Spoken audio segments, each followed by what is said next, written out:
mindset yang harus kita punya, begitu ya, mindset yang harus kita punya. Ketika kita bicara pendidikan anak, mendidik anak, ini kan anak itu adalah manusia, ya. Anak itu adalah manusia. Sebagaimana kita ini dunia adalah seorang anak.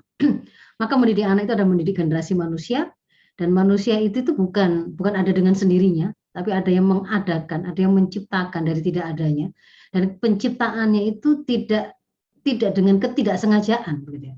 Bukan nggak sengaja, tapi sengaja ada visi misi penciptaannya dari penciptanya.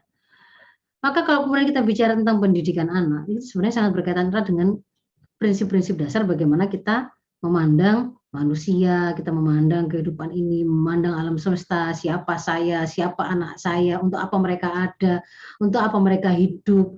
Mereka seharusnya kemudian saya cetak, saya desain untuk jadi orang-orang itu yang seperti apa. Ya, apakah kemudian dia harus saya cetak menjadi ulama, ataukah dia saya cetak menjadi polisi, ataukah menjadi tentara, ataukah menjadi dokter, ataukah menjadi dosen, dan seterusnya begitu.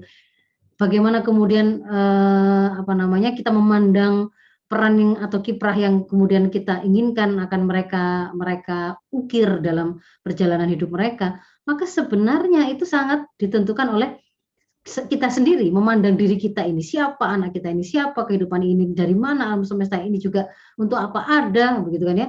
Setelah ini mau kemana, sampai kemudian akhirnya bisa kita temukan bahwa di dalam episode perjalanan hidup kita, setelah kita sudah dudukkan bahwa kita ini pun tidak terwujud tanpa kesengajaan, tapi dengan visi misi penciptaan dari pencipta kita, bahwa kita itu adalah diciptakan untuk mengabdi kepadanya dengan menjalani kehidupan ini sesuai dengan aturan yang diberikan olehnya.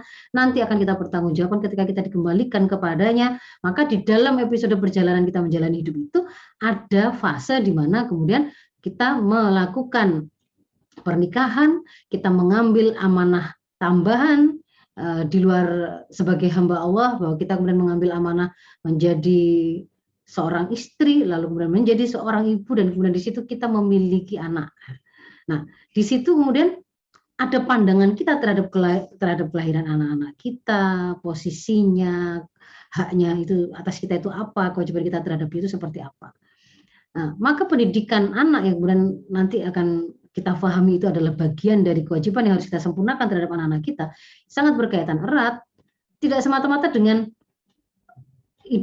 teknologi tertentu, ya, semata-mata berkaitan dengan ilmu pengetahuan tertentu, seperti tadi itu teknik-teknik pendidikan kah, alat-alat pendidikan kah, ataukah kemudian bahkan hanya hal yang sifatnya tips and tricks tadi, tetapi itu sangat berkaitan erat dengan sakofa. Sakofa itu urusannya adalah sebuah ilmu atau pengetahuan yang sumbernya itu adalah dari ujungnya adalah akidah. Ada akidah tertentu. Akidah itu adalah bagaimana kita memandang diri kita, kehidupan dan alam semesta ini tadi, yang akan mengantarkan kita kepada bisa mengetahui hakikat diri kita itu siapa. Nah, mendidik anak itu juga membutuhkan pemahaman yang sahih.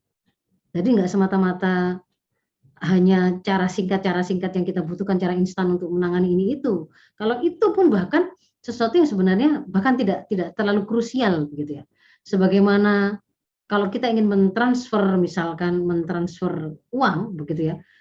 Kalau cara transfernya, tips aman transfernya, triknya untuk kemudian cara transfer yang paling mudah itu sesuatu yang bahkan bisa kita lakukan nggak harus dengan satu kepakeman, itu bisa ganti-ganti tergantung situasi, tergantung kondisi, tergantung tempat, waktu dan seterusnya. Tapi yang lebih penting itu sebenarnya punya nggak sih kita itu sesuatu yang mau kita transfer. Itu kalau kita bicara tentang misalkan transfer tadi, sama dengan pendidikan atau parenting ini tadi ya, pendidikan dan pengasuhan anak itu.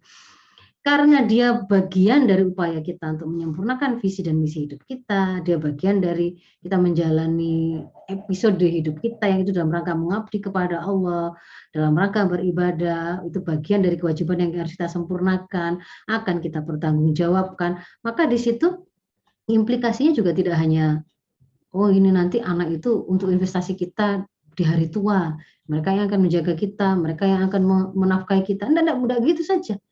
Tidak juga hanya untuk nanti anak-anak kita besar jadi apa ya, dia bisa bekerja dengan gaji yang seperti apa, kesejahteraan seperti apa, tidak hanya itu, tetapi implikasinya adalah juga di akhirat nanti, sampai urusannya sampai dengan surga dan neraka.